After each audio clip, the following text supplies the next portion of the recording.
and we have some stuff to talk about today. We are going to bring you a nice mock draft that we've since postponed, probably till next week, unless something else crazy happens. And we have maybe some special guests on the show next week, but all that had to be put aside. All that had to be postponed. We'll get into it a little bit. I'm sure not going to do a full mock draft today, but we got to talk about the trading of Stefon Diggs. I know it happened this morning, so it has been a few hours since the news have broken. We're going to talk about the ramifications, what the Bills need to do, some of the cap specialties that we'll get into, as well as, well, is there another move to be made here? Is there a move to follow this Stefon Diggs? Kevin, how are you doing today? I'm pretty good, Kevin. I am still stunned that the Bills actually pulled off this trade. You know, this goes back a couple of years. This has been smoke. It's been a narrative for so long, especially from the outside world. All these guys from ESPN like Stephen A saying, I have sources that tell me that Stefon Diggs wants out of Buffalo. And all of us here were saying, stop looking for clickbait narratives. It's just off-season smoke. Stefon Diggs has said multiple times that he wants to be here. But then you see Stefon Diggs with his Twitter games, and he craves that attention. And it just got to be very, very toxic. And I still didn't think that the Bills were going to pull off this trade. And, you know, I've even had conversations with friends in general where people will be like, Kevin, what's going on with Stefon Diggs? Are we actually trading him? And I'll be like, don't believe whatever you read, because it's just the smoke. It's just people talking. There's not a lot going on in the offseason, so people look to create these narratives. And the main thing that I kept coming back to was there is way too much dead cap. I said that if the Bills trade Stefon Diggs, they will still be paying $31 million on the books. Well, the Bills sent Stefon Diggs to the Houston Texans today, and they actually increased what they're paying Stefon Diggs. Stefon Diggs was accounting for $27.8 million on the cap in 2024. Now there is a $31.1 million dead cap.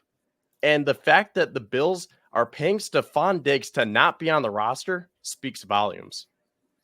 Yeah, don't forget, Kevin, one correction, $31 million has already been paid. So the way that dead cap hit works is that's the money he's already been deposited into his account. So the Bills actually decided, instead of having that money spread out over the course of the remainder of his contract, they decided, I've already paid him that. Let's just take it off the books this year. So the biggest difference there is the Texans actually owe him a lot of money. The Texans actually took on his full contract, thus why the Bills are freeing up $28 million next year. So in theory, the $31 million is already been paid to Stefon Diggs. So the Bills haven't and don't have decided they don't want to pay him another dime. So basically all the cap implications are that the Bills have to account for the fact that they paid him already, and the cap, thus when you trade him, it escalates to the moment you trade him. So they have to take all the $31 million they've signed on his new deal, and that it gets accounted for this year. However, all of the remainder of the money, which there's plenty of it, has to go to the Texans. So actually, they're on the hook for a large portion of the deal. And many people aren't thinking about that side of it. They're like, well, the Bills are eating $31 million. They're paying for his salary. They're not. This is money they've already paid him. The Texans are on the hook for a fair amount of money still. And they're obligated to pay him due to some of the limits that have been set under his contract and when it guarantees. So the Bills actually were in a position to get rid of that contract to the Texans. That's why, in my opinion, you could look at it as an outsider's perspective or even an insider's perspective that it's a cap dump, because the Bills freed up a ton of money next year, and they're in a good position to not pay the guy another dime. So anything that they're accounting for on the cap this year is money that's already been paid to him in future years. In past years. So he is not owed another dollar by the Buffalo Bills. So they're just taking their medicine on something that's already been paid to the player.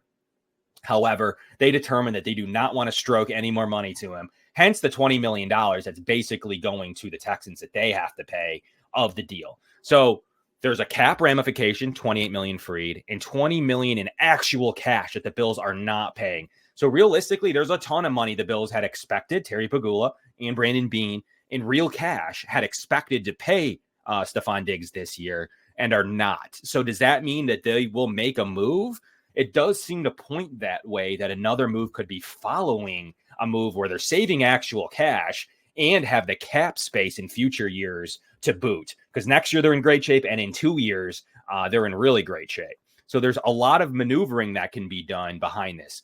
That another move that could be made. And Brandon Beane himself today referenced maybe there might be a move for a veteran and a rookie here coming up in the next month or so. And the roster is not needing to be set until September. I do believe him when he says something like that. And he's been known to go out and actually trade for an in their prime receiver right before the draft in the name of Stefan Diggs. So will he do it again? Do you think there's a possibility of that?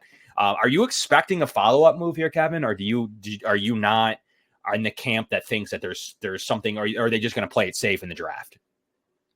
I mean, I think there has to be a follow-up move, but based on the free agency market, I don't know if there's going to be one before the draft. So I think this is going to be a wide receiver draft heavy approach here for the Bills. So if anything, I think they trade up and get someone like, I won't say it. We'll keep you guys guessing here as we'll get into the show more. But I think that's probably the most logical move for the Bills right now, is that they trade up to get a wide receiver. But here's the thing, Kevin. I mean, we talked about the need to find a wide receiver 2 last week with Stefon Diggs as wide receiver 1. You trade away Diggs, you have to find a wide receiver 1 and now a wide receiver 2. So this is getting very, very interesting. What's funny is 30.8 million. Do we still owe him going to be drawn? It is not drawn out. It is elevated and escalated to the immediate during a trade scenario. You have to take it this year. It was pre-June 1. All of it escalates to this season. Hence the $30.8 million hit. And that $30.8 million, once again, has been cash already paid to the player. So nothing new was given to Stefon Diggs. The Bills are not eating any portion of the remaining contract. The 30.8 has already been paid to the player and thus needs to be elevated to this season, taking him off the books completely in all of the future years. So he's not going to be accounted for on the books anywhere in the future of this program. It's not one of those deals in hockey where you see it like over 10 years, or baseball. Contracts generally speaking, aren't guaranteed in the NFL. So, you can't really trade dead cap, meaning cash you've paid a player. So what you're doing is you're sticking the next team with the remainder of his contract. Now, the benefit to the new team would be, yes, they owe him some money, but they get to take the deal as is. So they don't have to pay him any signing bonuses. They don't have to worry about anything along those lines. They're only obliged to pay him what is necessary on his current contract. And his salary, now here's the big difference. Generally speaking, when you acquire a player, you do not owe that. They are not guaranteed anything. You can cut that player and have no dead cap hit. That's the biggest change with this deal, and why the Bills were feeling pretty great about it, that they actually guaranteed Stefon Diggs' contract here, 2024 salary guaranteed on March 17th, meaning that official 18.5 is fully guaranteed. You can't cut him. The only way to get that off your books is to trade him. The Texans have to pay him that. So they have to pay him $18.5 million. There is no way around it. So in theory, the Texans have agreed to pay him that. However, in future years, there is no additional guarantees. I don't think that Stefon Diggs will play underneath that contract at 32 years old next year. So in my opinion, it looks to be very much so a one-year deal in the Texans organization. However, they do have the option to take him at $18 million next year, $19 million in 2026, and $14 million in 2027. However, the $18.5 million this year is guaranteed and is required to be paid this season. So that is a note to what the Texans had to inherit on the contract status of Stefon Diggs. So that's what the Bills had to do, Kevin. Yeah, and I just want to clarify. So, I understand that what's been paid to Diggs has already been paid, but I was just saying that the fact that he still counts on the books for $31.1 million. So if you guys don't know, dead cap is defined as the charge to the salary cap for a team that is paying a player who is no longer with the team. So the Bills don't need to pay Diggs any longer, but that $31.1 million still is on the books for the 2024 season. So I guess just to wrap my thoughts into one here, I think this move is very smart long-term for the Bills because we've talked about that second window of Josh Allen's career. But for the short term, this one stings because, again, you are essentially paying $31 million for him to not be on the roster. And now you have to go find 2 receivers, not to mention the Bills also gave the Texans a couple of draft picks, and the Texans are a rising team in your conference. So I think that's why it's so hard for me, and I'm sure a lot of other Bills fans, to really wrap our heads around this, where you think, okay, I was getting tired of the Diggs drama, and I was tired of him running his mouth and not necessarily backing up his quarterback like the quarterback would back up the wide receiver. So I think everyone kind of realized that this has run its course, but just the contract details and the trade details make it a little bit harder to grasp. Yeah. So I think what's remembering of dead cap is it's always going to be that the cash that the player has deposited into his bank account. So you're going to have to pay him, regardless of you trade him, keep him, you're going to have to pay at least the $28 million. Now, the decision is, do you elevate the entire contract? You can get rid of everything that's owed to him, because don't forget his contract this year guaranteed on March 17th. So that means that the Texans do have some obligation to the player. They have to pay him that. They inherited that contract over from the Bills. The Bills actually dumped that off because they would have had to pay that. So the Bills basically said, we'll take the $3 million of extra hit this year instead of spreading it out into future years. So he was going to either count 28 million or 31 million. The Bills decided to trade him and take that on the 31 million end, thus freeing him up forever. So that is that is a huge decision, and one that leads me to believe why they didn't need to do that. How long has this been in the works? Like, the Vikings didn't even make this trade until a couple weeks ago. So Bean does say it was something that was in the works. They didn't even have that pick yet. So it's possible that there were some exploratory calls at some point, and the Bills, quite frankly, probably hung up. They were probably looking for a second this year, if I was to assume how this trade went down. The Bills were like, if you don't have a top 60 pick, really doesn't behoove us much to trade him. Maybe the Texans even offered their pick around the middle of the 80s and said, hey, here's our third round pick. You don't have one. You want that? And Bills were like, that's just not high enough. What may have happened was a counter may have been in there. Let me send you our second next year then. How about that? The Bills may have been like, well, you're going to be good. I don't know. It's a future pick. It's going to be maybe in the 60s. That doesn't do a whole lot for us. Then they went ahead and made that Vikings trade. And the Bills may have felt better about a pick that could be in the top 40 next year. The Vikings don't have a quarterback. They're kind of revamping their roster a little bit. They lost Kirk Cousins. Who even knows what that entirety of that team looks like over there? They do have Aaron Jones. Trent Sherfield's actually their starting slot receiver right now.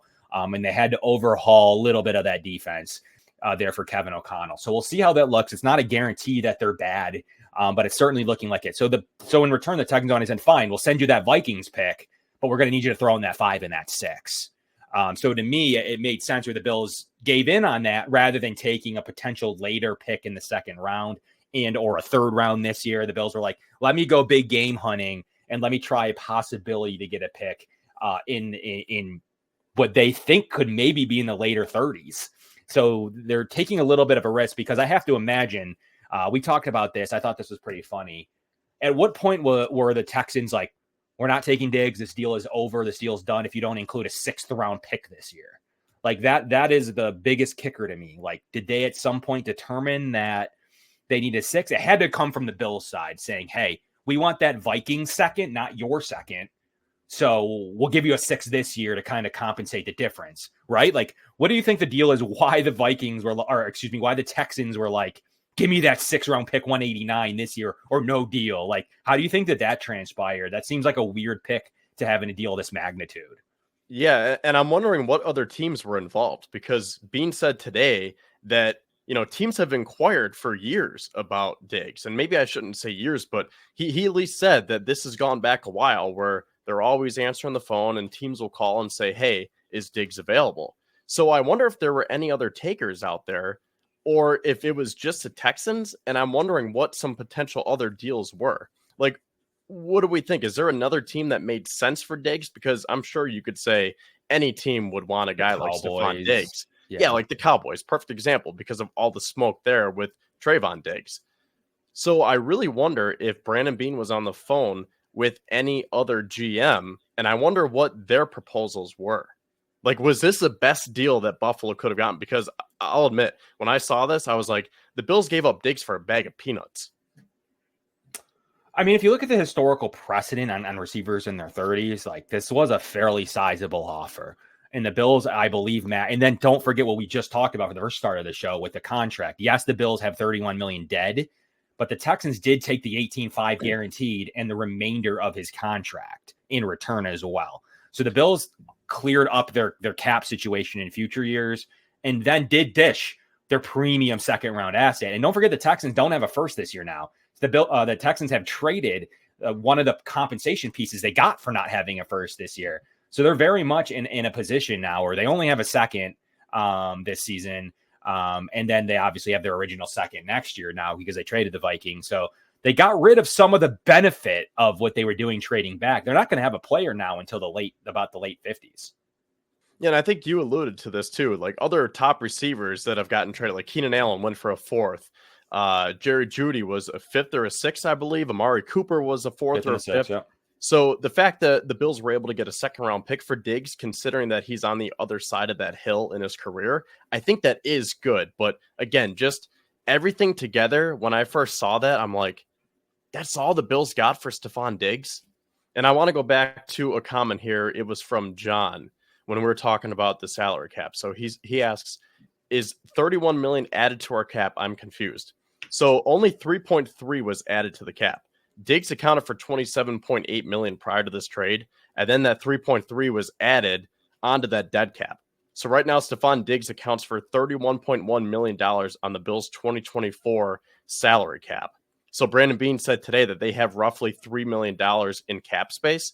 Last week, when he spoke at the owners' meetings, he said that they had about 6 or 7 million. So that makes sense how the Bills lost out on that additional $3 million, which leaves them roughly at $3 million. And as Kevin said, they will get a little bit more than 10 million after June 1st from the Trey White release. And then obviously you have the draft class to account for. Okay, and now we need to take a few minutes to talk about, bless you, Josh Allen and the relationship between Allen and Diggs. Because if we close this chapter, I think we need to do it justice by talking about these two. And I want to start by asking you, when do you think Josh Allen found out? Because Beane said today that Josh is on the West Coast. So he said that Josh probably woke up to the news. Now, I will say that Beane said that he told him, he didn't say specifically when, but apparently Beane has been in discussions with Josh Allen saying like, hey, this is in the works. It could potentially happen. So, I mean, can you imagine Josh Allen waking up this morning? Probably the same way that we did, where you look and you see Rappaport, Schefter, Aramirov, all these guys. Stefon Diggs gets traded to Houston. This one's tough for me. I just think the Beane and the Bills did not want to play their hand and act like Josh Allen had little say or no say. So I think Beane kind of had a crafted answer, because the last thing he wants to go on record saying is Josh Allen's like, yeah, get rid of him, or we don't get along, or he encouraged it, or was helping find suitors. You know what I mean? Like, none of that makes sense for the team and organization to give power like, that Aaron Rodgers is perceived to have. So at some point, I do think it just helps protect the player for us to have no idea what Josh did or didn't know. And I think that play is probably fairly smart. The last thing you want to do is be like, yeah, I've been talking to Josh about this over the last 3 weeks. Yeah. I just don't think that gets you anywhere. So I like the no answer there. And he's just waking up to the news. I guarantee you that that's probably not true. But how much he knew or how much he encouraged it or how much he didn't want it, I guess, we'll never really have any idea about going forward. And kind of like the biggest question is, how long do you think this has been in the works? Like, what about April 3rd at 11 a.m. made this trade happen? Like, I know Beane said it's been in the works, but it certainly doesn't seem like it with their offseason that they had. Maybe they were waiting for max compensation and felt like this was going to be the max they were going to get. But like, what's your guesstimate? I just think they would have approached things a little differently had they known they were going to make this move. Yeah, like that's what I'm trying to process. Like, maybe a better question is, what was Josh Allen's initial reaction when Beane said that this could be in the works? Like, hey, just to prepare you, we might be trading our number one wideout. Like, do you think Josh Allen was like, okay, I'm kind of tired of his attitude? Because this is a guy who said constantly, I love Steph like a brother. He's my bro. I'll do anything for him. Like, Josh will go out of his way to defend Stefon Diggs. And I can't really say the same about Stefon Diggs going to bat for Josh Allen. So, I mean, was Josh just saying that? Because I think Josh is a straight shooter. I think he actually loves Stefon Diggs. But did he see it the way we saw it, where it was just like, all right, dude, like, your act is getting old here. You're showing me up on national TV, throwing your arms up, walking out of the locker room. Okay, Beane, pull the trigger if it's the right move for the team. In a recent article just published a few hours ago by Ryan O'Halloran from the Buffalo News, he had some pretty interesting things to say that the Bills, he titled his article, Bills are ready to get out of the Stefon Diggs drama and business. And what he quoted he did research and quote one other executive. I don't blame them for doing that, said the league executive a few minutes after the trade became official. I thought getting a second rounder for him is really good by Buffalo for a guy who's going to be 31 in November. All Carolina got for defensive end Brian Burns from the New York Giants, a hot and trendy defensive end, was a second and some swaps for him, and he's going to be 26. So that is from another league executive in position of power from the Buffalo News article. So around the league, people are looking at it like at his age and his compensation, the Bills got a fairly big return. I wonder if could that be Shane himself from the New York Giants? I don't know. But another executive has said that they thought that the Bills got a pretty good return. Maybe that executive was in on the Diggs trade for his program and his team, and another team like the Texans were above them in an offer. So that is a pretty cool note to hear what another totally unbiased toward the Texans or Bills had to say about that. So does that ring any bells for you? Like that's pretty interesting to hear. Yeah, early in the show, I said my initial reaction was that the Bills got rid of Diggs for a bag of peanuts. But looking into it more, I think Bean did better than our first thoughts told us. Like you first see that and you're like, wait a sec, you traded Stefon Diggs and 2 draft picks for only 1 draft pick. But when you think about it a little bit more, you're like, okay, I start to see why they wanted to make a move like this. Yeah, so it was kind of into perspective for me when I was able to read that. And then there's just some trending negative data. Like, let's put all the personalities aside. I tried to avoid it myself. Like, oh, Brady changed the scheme. They wanted to run the ball a lot, and all of these other fair things that I wanted to, ignore at times. But like, it's really tough to ignore what happened in terms of his production, most notably on the field, right? So that's I think needs to be noted on this whole discussion is like, what was he doing on the field? Like, that is what's important here, not what he was doing off the field. And we've talked about that ad nauseum. But like, how productive was the guy that you had in your player, and did the Bills max out his potential? That's for everybody else to determine if you liked his production down the stretch and in the playoffs. He started to bottom out in his yards per reception, yards per target, catch percentage. There was definitely some trending topics there with the way that the Bills determined this deal. So do you feel good? Like how he ended the year, Kevin, and the drop here, like from weeks 11 to 18, 8 games played, 37 receptions, 349 yards, 43 per game, and 1 touchdown. Like, are we sure Michael Thomas can't do that? And the Bills were 6-1. Right. So I think that proved, as we flip the page here on this chapter, I think the end of the season proved that life will go on without Stefon Diggs. You trade up potentially, you get a stud receiver in this draft, if not 2. Maybe you bring in someone like a Michael Thomas, and I think this team will be fine. And I have a stat that I wanted to pull up here. Do you know what this number represents? Playoffs? Against Those the Chiefs are or the playoffs? Those are Stefon Diggs' combined stats over the last 4 playoff losses. That is nowhere near what we need from a wide receiver 1. So in 2020, 6 receptions, 77 yards, 0 touchdowns.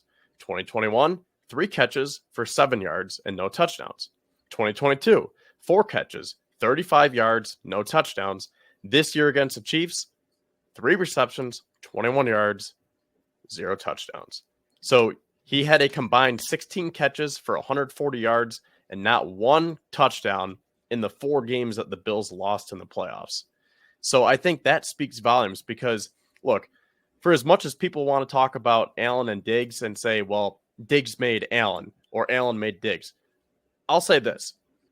Stefon Diggs helped Josh Allen become an elite quarterback, but Josh Allen helped Stefon Diggs become an elite wide receiver. But to our previous points and to that stat right there, the Bills will be fine next year. Life will go on without Stefon Diggs.